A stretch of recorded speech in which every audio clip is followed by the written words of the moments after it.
Lots of things like that, Steve.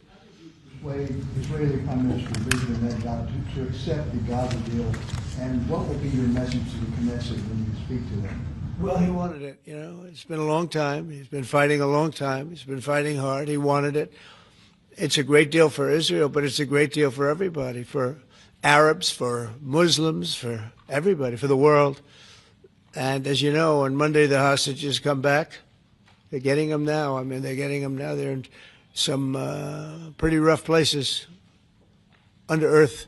They're in some pretty rough places where only a few people know where they are in some cases. So they're getting them, and they're also getting the bodies, approximately 28 bodies. And some of those bodies are being unearthed right now as we speak. I mean, they're working on it right now as we speak. It's a tragedy. It's a tragedy. No, he was very happy with it. And I can tell you that I saw Israel dancing in the streets, but they were dancing in Qatar and Saudi Arabia and UAE and many, many countries. I saw Egypt. They were dancing. I'll be going to Israel. I'll be speaking at the Knesset, I think, early on. And then I'm also going to Egypt. They were terrific. But all of the countries were great. Indonesia was great. Jordan was great. They were all great. Everybody wants this deal to happen. What happens in Gaza the day after the hostage release? Day after what? The day after the hostage release, what happens there then? Well, hopefully you're going to have great success I call it everlasting success. I think you will, too. I think you're going to have tremendous success, and Gaza is going to be rebuilt. And you have some very wealthy countries, as you know, over there. And it would take a small fraction of their wealth to do that. But and I think they want to do it. And we're also setting up, as you know, a board of peace. It's called the Board of Peace. I don't know if that's the final name, but the word peace is definitely in there. They have asked me if I chair it. We'll make sure things go well. And how confident are you that the ceasefire will hold? I think it'll hold, yeah. I think it'll hold. They're all tired of the fighting. Don't forget, you had October 7th, which was a horrible day, 1,200 people killed. But Hamas has lost 58,000 people. That's big retribution. That's big retribution. People understand that. So, no, I think they're all tired of fighting. And this really gives the whole Middle East, this is beyond Gaza. Gaza is very important, but this is beyond Gaza. This is peace in the Middle East, and it is a beautiful thing. You know, it's a term that you and I have been hearing since we were very young, right? And now we have a chance of really having that. And as you know, most of the countries have passed all these resolutions. Every country is there.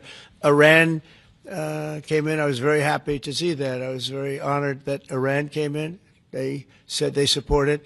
Russia came in. President Putin, he supports it fully, very fully. So I was happy to see even countries that weren't necessarily involved in the process, they all support it.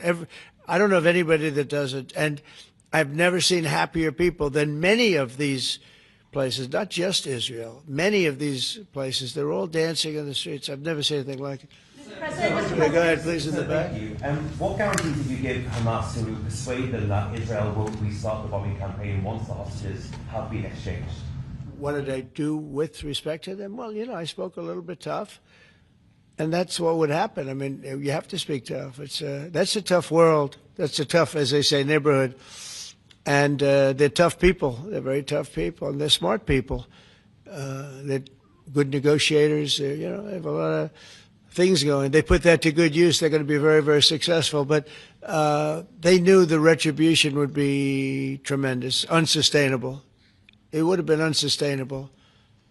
It would have been complete obliteration, and they didn't want that. And nobody wants it at this point. They want to get on with rebuilding the entire Middle East. It's not only Gaza. It's going to be the entire Middle East. They're going to be able to live in peace. Now, we have some little hot spots, but they're very small. You know the ones I'm talking about. They're very small. They'll be very easy to put out. Those fires are going to be put out very quickly. Yes, ma'am. Thank you, Mr. President.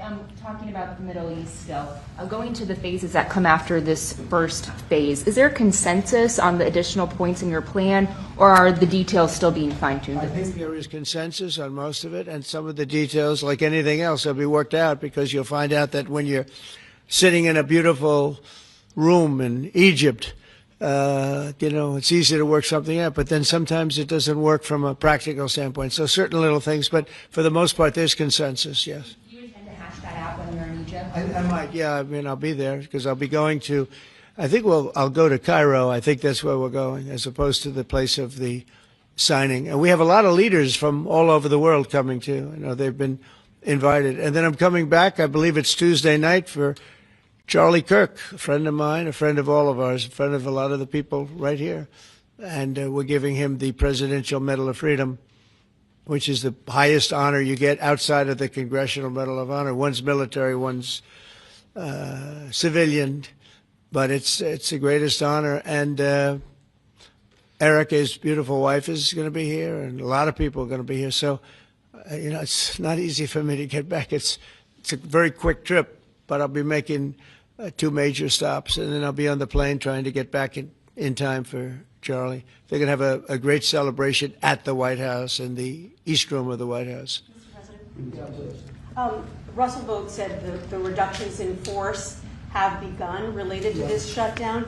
How many layoffs have you authorized for this first round, and from which agencies? And it will be Democrat-oriented, because we figure, they started this thing, so they should be Democrat-oriented. It'll be a lot, and we'll announce the numbers over the next couple of days, but it'll be a lot of people, all because of the Democrats. I mean, they want to give $1.5 trillion to people that came into the country illegally. More important than that, because we all have a big heart. We want people to be taken care of, but we have 0 people coming in. You know that, Glenn, right?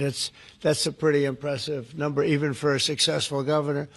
But we've had, for the last 4 months, 0 people coming in illegally. They're coming in, but they're coming in legally. They're coming in through a process that's really a really good process right now, because we want people to come in, but they have to come in legally. So what we're doing is, as these different groups come due, we're going to make a determination. Do we want them or not? And I must tell you, a lot of them happen to be Democrat-oriented. These are people that the Democrats wanted, that in many cases were not appropriate. We fought them at the time, and it was ultimately signed in. And some of these people, these are largely people that the Democrats want.